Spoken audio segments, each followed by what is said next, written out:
Hi and welcome back to Football Fan TV. We are doing a preview of the Premier League games over the weekend for game day 8. If you haven't yet, please like, share and hit the subscribe button on the videos that we are making today. So I'm here with Timo, David and Bryan. Guys, how have you been doing today? We're good. We're good. It's a lot to get into, so we can't wait to get into it. Okay. I'm excited. I prepared a number of questions for these guys, and so let's get into it. So today we'll start with the Man United Everton game. Man United versus Everton game. I think it's going to be on Saturday morning. Yes. So United is away actually. United is away. Yes. Yeah, United is at Goodison Park. United is playing Everton either way. Yeah. So my first question goes to Bryan. So United have lost 2 consecutive games. Yes. They lost to Arsenal over the weekend. Nice. And they also lost to they lost in the Champions League against like an unknown Turkish side, I would say. So my first question to you is that do you think that like Ole is still the right man for this job? To just answer your question, it's not unknown. It's in the Champions League, so it's not really unknown.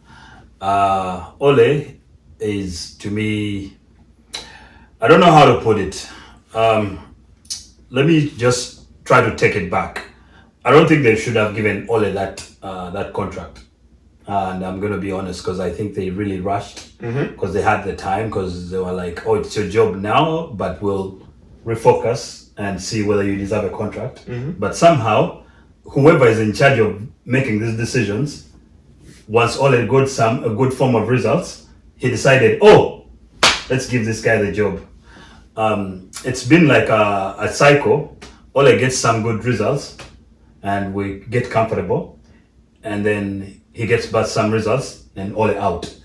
To me, I feel like it's right now we thought, because Ole did some good job last season, and then we were hoping to see some amazing things, even better things this season. But I feel like we've retracted. We've gone back to the Mourinho days, the Moyes days, David Moyes days, where every team would come and think they have a chance. Especially at Old Trafford, we haven't even won a game. I see. For a club of us, okay, to just answer your question, Ole, I feel like he doesn't deserve the job. If it was up to me, I feel like he has done his job. Ole is the type of person where we have given, we've given the keys of a Lamborghini to a truck driver. To me, this side has quality. This side shouldn't be struggling against sides that are not even like Turkish sides. We should be dismantling them, even with the second team, right? Provided you have a good game plan. But I don't think Ole is the man for the job. That is just my opinion. David, do you agree? Okay, I'm going to start. Just give me a minute to rate Ole. 1, Manchester United has so far had, since Alex Ferguson left, they had Moyes, they had Louis van Gaal, they had Mourinho.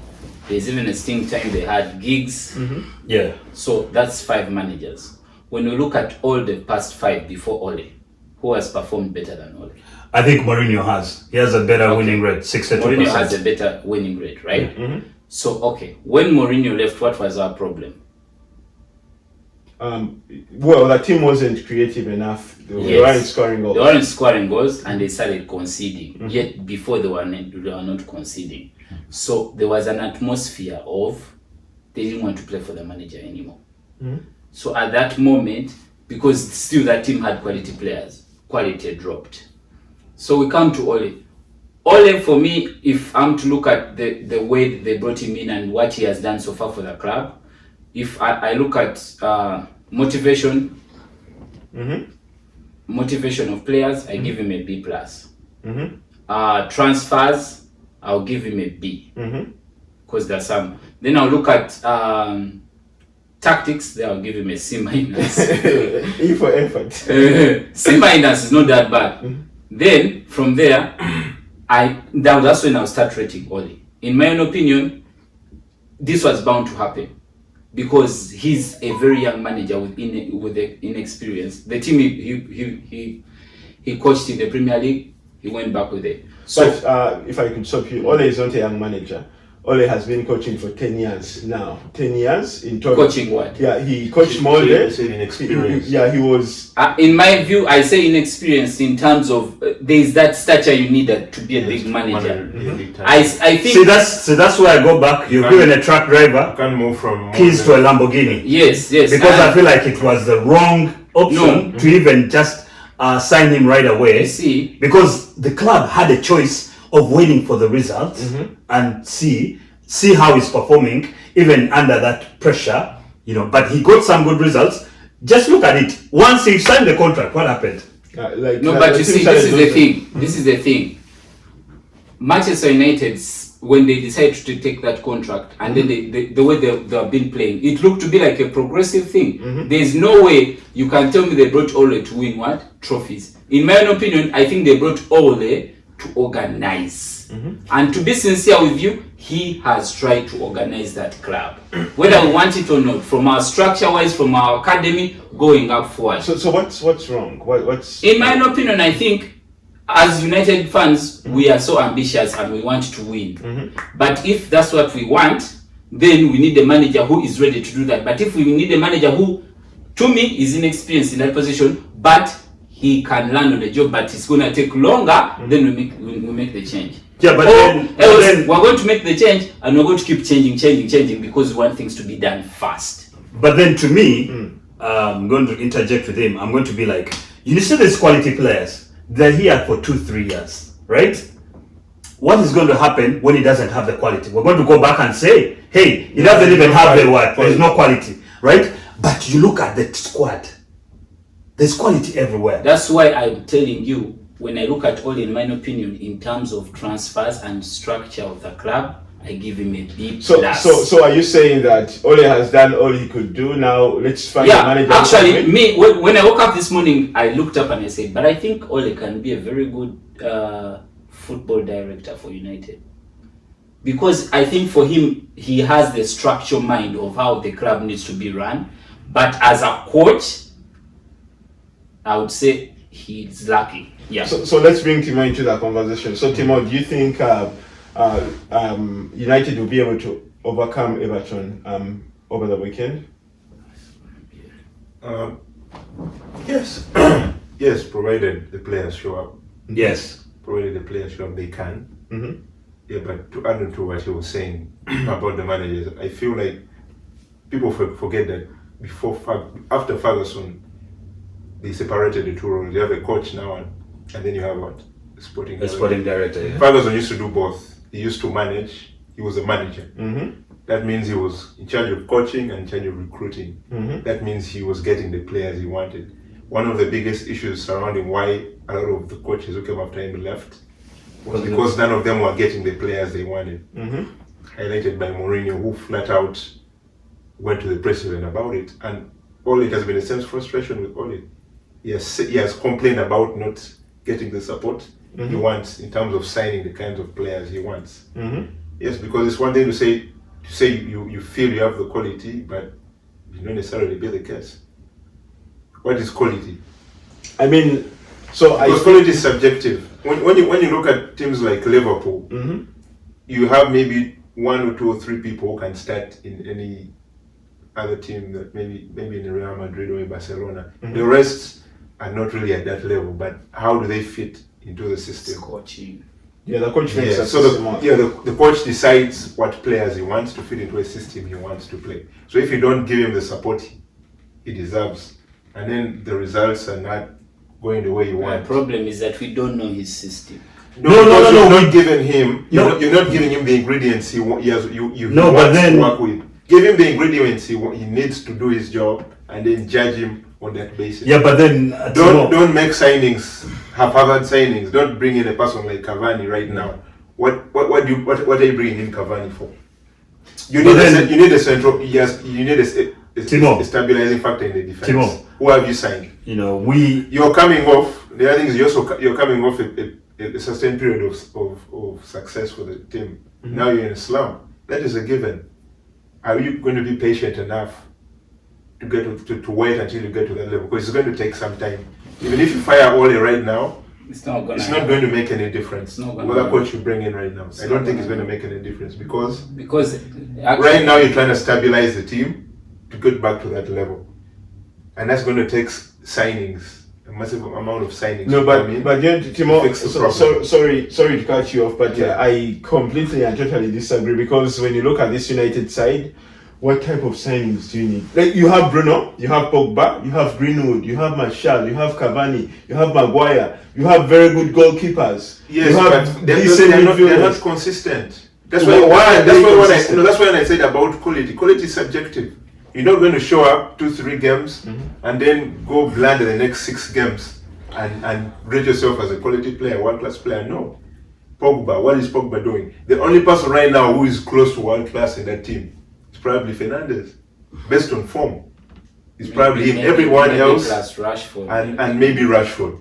The rest, everybody else is inconsistent. Everybody else is grossly one thing that inconsistent. You see now that Ole is on the wall. Don't be surprised if he wins this game. Then we're all back, back on the wheel. Oh no.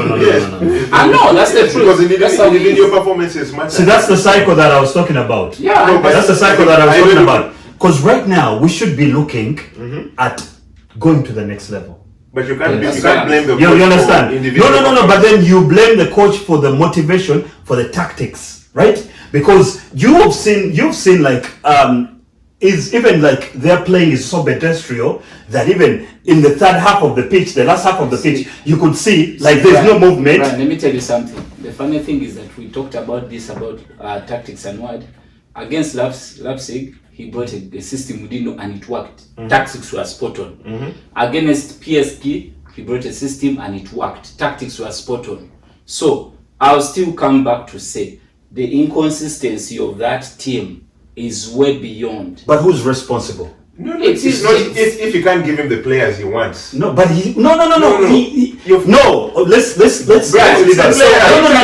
No. If they give any other coach, I'm telling you, yes. I feel like he can get the best. Give them to Arteta, right? Give those same players to Arteta. No. Right? Give them Arteta. Byron, if those players were in Arteta's system, Arteta would be competing for the title. In fact, Ian Wright said it yesterday on his podcast that if Arteta had the same set of players, how many coaches have coached Pogba? How many coaches? Yeah. Many. So I feel like let's single out a particular I'm just giving an example. I think I'm talking about inconsistencies. I want to name other people. How many coaches have coached De Gea at this point? Many. Who brought Maguire in? How many games has he played? Do you think he has been consistent? Yeah, but the first season was consistent. That's what I'm saying. So Lindelof, Eric Bailly, Wan-Bissaka's been, I would rate him. Just I'm on the other guy who plays on the left. What's his name? Sure. Who brought him in? There for 7 years. Mourinho brought him in. And up to now, you're still getting Martial's subpar, but then subpar performances. Yes. But then that's when you look to the coach because you've limited the coach's options. Can we both believe Ole overachieved last season? No. Hold on. You've limited Ole's options. He has asked you for players he wants to play system. You're saying I feel like this conversation we are going off the rails. So David, who do you think is winning that game on Saturday? Man United versus Everton. United a draw. I'm taking a draw. I feel they're highly motivated after the loss in the Champions League, and right now with Rodriguez's fitness in question, I think Manchester United will probably take it 2-0. It depends if Pickford is in goal. I may change my options. I'm looking at a 2-0 win. They'll be raring to go after that loss in the Champions League. With the rest of Everton and the recent performance of United, I don't see how United pull this one out. So I'm going with 2-1 Everton. So my take is that Ole has 9 lives. He's like a cat. Every time when he's under pressure, he will win that game. So I think United might win it 1-0. Why you guys talking about goals with no goal? Yeah. United will win it 1-0 because there's no Richarlison. There's no Richarlison. So are we really sure that Calvin is not going to score a goal? Yeah, that's my take. You had your say. This is my take. Based on how motivated they're going to be after the loss they've had, they'll be itching to give a response. So I feel like they'll show up. Yeah. Ole has 9 lives. Every time you expect He's on him the to wall, win, he'll win. that's true. So second.